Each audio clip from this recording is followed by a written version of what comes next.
Okay, friends, I am here today with Victoria Bowler, and we are going to talk about what to teach in music tomorrow. And today we have a very ambiguous, as Victoria and I were just saying, topic about singing voice development. And this is probably like singing voice development iteration number 1, right? Because Sure. there are lots of different topics more specifically in this category that we could get at. And so we might be talking about two very different things, but regardless, I think the whole idea is that when we talk about early experiences with music, kind of first music classroom experiences, one of the earliest things we want to be doing with our students is developing their singing voice. And there's a lot of different ways to come at that. There's a lot of different ways to refine that. What are your thoughts, Victoria? Yeah, so when we talked about this episode initially, we had said we're going to talk about, like maybe we had said like pitch matching or something along those lines. And then, like just friends listening, as we've mentioned before, we come with a topic, but we don't know what the other person is bringing to the table. And so it was like, well, are we actually doing pitch matching? Or are we doing vocal exploration? Or are we doing like echo singing? Or are we doing just like pitch awareness, right? And so that's the big question, because all of those things are wrapped up in singing voice. So I'm excited to hear what your activity is and if it will be exactly the same thing as mine. Yeah, so maybe I shouldn't preface it, but let me preface it. So the idea is, we like to think about having a solid instructional sequence for everything. And, as we were just talking before we pressed record, there's a lot of these foundational elements in early childhood and kindergarten where students have to have some sort of knowledge to pull from, some sort of experiences to pull from. You have to know what you're dealing with as a teacher, what you need to sort of refine, the types of tools that you can grab in order to help students refine. And so I guess for me, when I think about singing voice development, there are going to be some kids who come into your classroom who have had a pretty strong singing background, or they feel comfortable in their singing voice. They can match pitch pretty well. And there's other kids that this tool will work really well if they hear a great vocal model, for example. Like they might be like, oh, that's what I'm supposed to sound like, versus other kids who just need to exercise their voices, right? So I don't think it's any like, oh, let's do this first and then this first and then this first, because you have such a different wide array of students coming to you with different experiences and different things that they need from you. Go. Yes. Yeah, and we have students who will not develop their singing voice until like, what we consider to be a singing voice. And that's a whole different conversation. Yes. Also, like, what are we calling a singing voice versus a playground singing voice versus a vocal tone that might be like the aesthetic ideal in a different musical culture. Like there's so much wrapped up in what we're talking about within these four walls of the music room, right? But there are students who will not match pitch in their head voice until first, second grade, right? And like I know you, I'm sure, have people that you can think of in your brain who are like we didn't have it, and then one day, boom, we had it. And I can think of a couple students, like I can see their faces and I can see the moment that they accessed that register of their voice, and like the whole class was so excited, so what we're dealing with pitch matching specifically is a two-part kind of kicker. There's the ear training, because we can't know if we're matching pitch unless we have that discrimination of the higher and lower, everything like that. But alongside that, at the same time, is also just a muscular development. Like it takes a lot of coordination to figure out not only what it sounds like, but what it feels like to access those pitches. Again, specifically, we're talking about head voice development with young singers. So it's a two-part approach, and I'm not sure which one you're focusing on, but a lot of times students will be able to hear the difference of what's matching pitch and what's not, but they might not always walk into kindergarten at 5 years old ready to execute that pitch matching skill. Yeah, I think that's so important, because we can hear a student who doesn't necessarily match pitch and think, oh, they're not just hearing it. And I think that's kind of like our default. At least I can just speak for myself. Yeah, like they but don't really, that's know. not Oh it. gosh, they don't even know. Yeah. Yeah, that's not it. So Right. I think just giving as many opportunities as possible to hear a model is the most effective way to kind of go about it. So with that, I am doing echo singing. So one of my favorite, and this might be kind of short and sweet, but I have some strategies to talk about with the activity. So one of my very, very favorite echo singing songs is No More Pie by Ella Jenkins. I'm like is that what you're going to do? No, keep going. It's not, I don't think it's like solely Ella Jenkins, but that's always the recording that I reference. It's in many sources. I think it's in one of the Fire Robin Echo singing books, and among other places, right? Yeah. So you can just do a quick Google, it'll pop up on YouTube, but it goes like this. Oh my, doo-doo, no more pie, no more pie. Pie's too sweet, pie's too sweet. I want a piece of me, etc. I won't go through the whole thing. So the whole idea is it's maybe you should, Anne. Maybe you should because like you and I know this, but it's a hilarious song. Kids love it. Okay, hopefully I don't mess up the verses. Here I go. Oh my, no more pie, no more pie. Pie's too sweet, pie's too sweet. I want a piece of meat, want a piece of meat. But meat's too red, meat's too red. I want a piece of bread, I want a piece of bread. Bread's too brown, bread's too brown. I think I'll go to town, I think I'll go to town. Town won't go, or car won't go, car won't go. I fell and stubbed my toe, I fell and stubbed my toe. I'm messing up the words. It's something then like trains in a wreck. I think I hurt my neck. Then like, oh my, no more pie. No more pie. I think I'll take the train. Train won't go. Like there's something I'm messing up in there. Town's Anywho, too far. that's the song. Town's too far. There is. I think I'll take Yep. the car. Car won't go. I fell on stubbed my toe. Then trains. I think I'll take the train. Yeah. So yeah, there's a lot of accidents and like emergency personnel that's called in. But anyway, so yeah, just a quick Google search will get you the lyrics there. So you won't mess it up the way that I did. But anyway, the point here, one of the things that I like about this is that it's a minor triad, so that's super fun. So if you're in the game of singing in as many different tonalities as possible, which we all should be, even in kindergarten, so we're not singing so mi la all the time. I think that this is a really nice song to throw into your repertoire. The first time I do this with my students, the idea of my turn, your turn is not a new thing.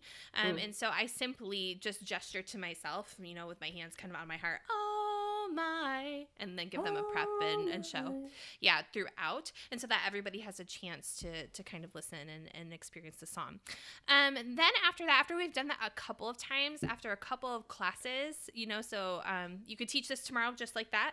But then a couple of class periods later, this is actually, I want to say, is it my first experience for kids with individual solo singing? It may be, with the exception of like Cuckoo, the Cuckoo game, which is another one we could talk about. But anyway, and what I do is I have like my pretend microphone, or even just my hand to be a microphone, or even just a gesture, a welcoming gesture to say your turn, is I have students sit in a circle and I stand in the middle, and we begin the same way where I gesture to myself, oh my all, oh my, no more pie, everybody, no more pie. Then I give eye contact to get closer to a student. Pie's too sweet, pie's too sweet. Go back to the middle. I want a piece of meat. Then gesture to everybody again. So it's kind of going back and forth between individuals and myself, and there's no time in between. It's embedded throughout the song because it just keeps on going, right? And they're used to what that looks like, and they're used to it sometimes takes like the first two individuals to be like, oh, who am I looking at? Who am I showing that it's their turn to sing? Okay, right. So then it's Victoria's turn to sing, and then they get it after that. And that's something that's just like a skill that I build in my classroom throughout, because I use it with lots of other different activities, right? So there's that. So we have this, introduce the song the first time where it's my turn, then everybody echoes each individual idea. And then we get into a circle formation or your grid or whatever. It works well in a circle to me. And I like to do it kind of popcorn style. I don't go in a row. Very rarely do I go in like order in my classroom, period, because then the kids don't know when it's going to be their turn, so they're listening and they're singing and paying attention. And that's just kind of how we do No More Pie. So some things that you might be thinking is, well, what if I go to a student and they don't match pitch? So if a student doesn't, if I sing pie's too sweet, and they're like, pie's too sweet. Then I'd simply go, pie's too sweet, again, pie's too, and if they did it again, just still move on, no matter what the response is. This is a song that I use to kind of take the litmus test, right? To like figure out where everybody is kind of individually, and as a class, I'm taking that observational data, that assessment piece, just in my brain, nothing formal necessarily on a clipboard or anything, just to see where they are. If they don't match pitch, I'd give them that second opportunity, and then I just move on. If it was like the third or fourth time we'd done this song, because I wouldn't just do it 1 or 2 days and then move on, I might take a minute and say, oh, could everybody do this with me? Woo! Right? And then have everybody echo, and then say, okay, Victoria, I'm going to go first. Woo! Can you do that? And then get them up in their head voice, and then pie's too sweet, and see if they get it. Again, if they don't match pitch, go ahead and move on. But then they've gotten that little bit of scaffold. Another scaffold you could do is giving them like one of those PVC pipe, like plumber pipe whisper phone type things. And that could be like what the turn is. So I could hand that to each student as I saying, oh my, then they put it up to their ear and they sing and hand it back to me while I give the prompt, and then that kind of delineates turn. So that's another way you could do this song. So it's a fun song, period. And then it's a good way to just kind of take a read of the room and see where kids are. You can quickly do some of those assists, if you will, to help those kids who maybe aren't matching pitch right away without sacrificing a lot of pacing time, which is what I like about it because of just the very nature of the song. And that's why I think especially like being in the middle of a circle and just being able to kind of turn my body and move quickly makes it a lot more effective in terms of pacing as well. So so there's No More Pie. Google the lyrics so that you don't mess it up like me. But if you listen, and if you mess up the lyrics, then it's fine, right? Like the kids, that's the whole point of like the echo song. Like you can make it up, right? Like exactly. I took a jet ski, right? And as long as you know what happens next, like it's totally fine because it's echoing. Exactly. That's awesome.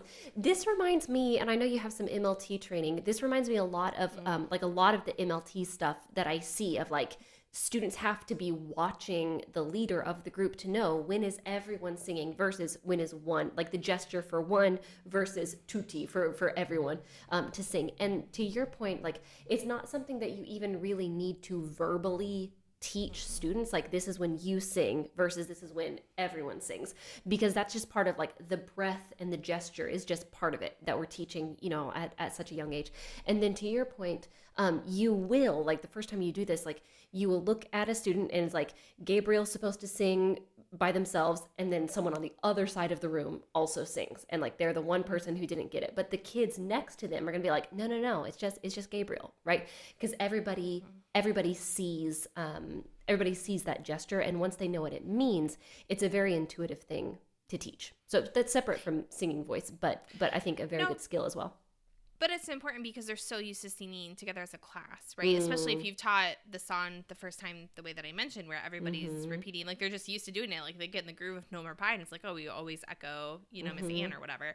And so I think that what you said is important because it can turn into like a little, you're not listening, you're not following directions kind of thing. Right. But you could head some of that off by being like, okay, now I want you to watch carefully because it's going to be one person's turn to sing. And you could even say, so if I do this, oh my, gesture to everyone, no more pie, no more pie. And then I walk towards Victoria.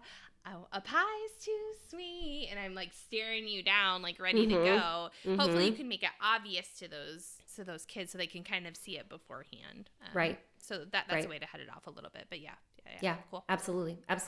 I like this. This song is so perfect, which is why it's so like common in so many classrooms for this exact reason, right? Because you have this like minor descending passage, and the descending vocal pattern is so much more accessible. Ooh is so much easier than ooh, right? That lower pitch to the higher pitch is like a really useful tool if someone is like kind of droning pies too sweet. Then starting our vocal pattern down ooh, to where they are and then bringing them up is a really useful thing.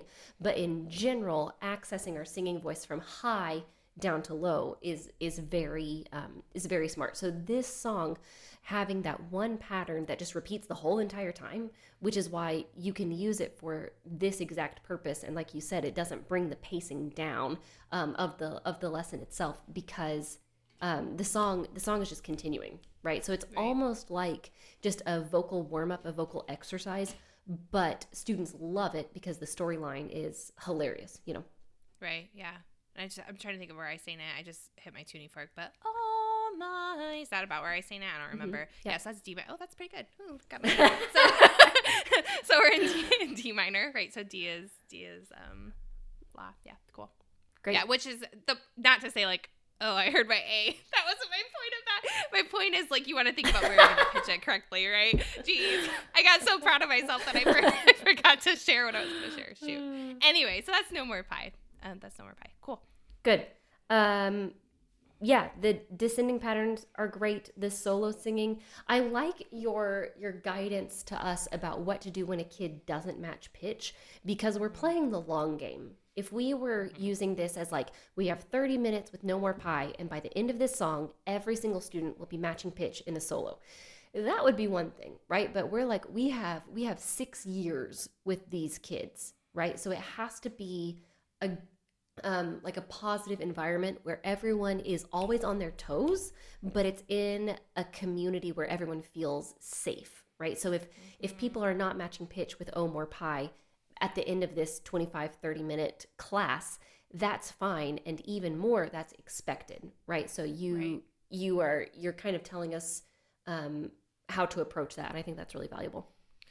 Yeah, and the thing is too is like, if this is the first time they've kind of on the spot needed to sing something individually, like maybe it would be even more beneficial to just not even readdress somebody who doesn't match pitch. It's just everybody gets a turn, and whatever happens, and you just keep rocking and rolling, right? So that it feels just like, oh, this is just what we do, and there's no like emotion attached to it, and there's no like rightness or wrongness or perfection like that goes along with it. It's just like, oh, we just do this in music class. And then those quick corrections, again, without any emotion, just like, oh, let's do that one more time. Not even let's try that again, but let's just do that one more time, right? Like the language is really important there because, and I say that, and then we should go on to yours, but I say that because I've dealt with so many adults, and I know that anybody listening has too, who have like so much like emotional baggage about singing, right? And matching pitch and all that kind of stuff. And so if we can make it like a neutral thing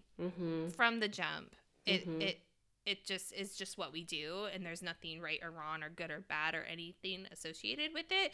You see over time kids who have like that feeling or that experience early on, like they don't have the typical taper as often as like our 4th and 5th grade, especially boys, kind of do about singing, right? There's not as much of that social stuff that comes in because they're just used to it. And it's just what we do, and there's no emotion attached. So the more matter of fact, just like, let's just do this, it's what we do, the better. Yeah, and again, we'll move on after this, but like having that one pattern in the song that just goes over and over and over, and then when a kid doesn't match pitch, it's like we're not stopping class, right? The song keeps going. It just keeps going with this one person, right? So it's not like everybody look at so and so because they needed 2 turns, right? The song hasn't stopped. The pacing is always the same. So exactly, cool. Okay, well, let's back up. And let's go to maybe something that we might do before echo singing, which is some vocal exploration. So this is a rhyme that I learned in childhood. It's an English rhyme, and we're going to just keep our steady beat on our shoulders, and we speak, Jack, be nimble, Jack, be quick. Jack, jump over the candlestick. Jack, be nimble, Jack, be quick. Jack, jump over the candlestick. And I tend to do this one 2 times in a row just because I like having it be just like a little bit longer. You know, with some of these like very short rhymes, it's like, oh, well, that's it then. That's the whole thing. Okay, so in old England, they had a practice of someone jumping over a candlestick, and that was like a sign of good luck if you could clear this candle, because obviously there's a flame there and there's an element of danger, and it's very exciting. In the classroom, we're not going to have an open flame, that is for sure, but we might have my water bottle. In this case, it's a cup, but we would have our water bottle, or if we wanted to back up, we would have just like one of the whiteboard markers sitting straight up on the ground. And so students can take turns. Jack, be nimble. Jack, be quick. Jack, jump over the candlestick. And students can line up and take their turn jumping over an object. And we could even have like 3 objects, like a low, medium, high kind of thing. All low stakes objects. Do not do like a barred instrument or like a drum or anything like that, because people will not clear it, and that's fine, because jumping is also like a very advanced skill, and you can get particular about if you're going to let your students leap or if they are actually going to jump 2 feet, right? And that's a totally separate thing that has like some movement implications. So anyway, we're going to do Jack, be nimble, Jack, be quick, Jack, jump over the candlestick. And students can even choose if they're going to do the low, the middle, or the high version of the candlestick that they're going to jump over. Okay, so that's step 1. But eventually I might say, hey, do you want to know what my voice might sound like if I were like jumping over a bunch of things, like as I'm speaking the rhyme? It might sound like this. Jack, be nimble, Jack, be quick. Jack, be nimble, Jack, be quick. Jack, jump over the candlestick. Jack, jump over the candlestick. Good. So now we're all seated in a circle, and I would go, Jack, be nimble, Jack, be quick. Jack, be nimble, Jack, be quick. Jack, jump over the candlestick. Jack, jump over the candlestick. Good. And so I have my hands that I'm using with that as well. And then eventually, Anne, I'm going to share my screen with you. We would add a B section. Do you see this? Mm-hmm. Okay. I do. So I have Jack there at the bottom. This is a separate thing, separate class, separate experience. We've done our speaking voice, moving high and low and like doing all sorts of exploration with the speaking voice. I should add also that at a certain point, students are going to be the leaders instead of me. So students would be doing the Jack, be nimble, Jack, be quick, right? Whatever it is. Instead of me, and the class is echoing those students. Okay, so now I have Jack, and he is jumping over this candlestick. I'll go first, and you can be my echo. Ooh, ooh, ooh. Ooh. Good. And I have several different patterns here. There's nothing magical about these patterns. This one's my favorite because Jack is like clear out of the frame. He's totally gone. He's gone so way high in his singing voice. But there's nothing magical about these patterns, and it doesn't have to be this particular slide creation. This is just like a whiteboard on the board kind of moment. But this is just some vocal exploration, scooping all around that we're doing. So some different variations of this that we can do is the teacher and then students echoing like what we just did, or I can have students do it all together as a group, and then I can have some students or like one student at a time be the leader and the class echoes them. So several different ways that we could approach doing this. And then something that I love to do is let's say that we're going back to this one. Ooh, ooh, ooh. You are going to create your own pattern. The only thing you are not allowed to do is echo me. You must do something different. You could even cheat if you want to, even though I know it's not cheating, but you could even give yourself an assist like in a video game and read one of these other patterns instead of copying the one that I've given you here, or you can make up your own. It's totally up to you. You are not allowed to be my echo. You must do something different. Okay, so that's the deal with Jack, be nimble, Jack, be quick. Yeah. Love that. I love how it starts as a game.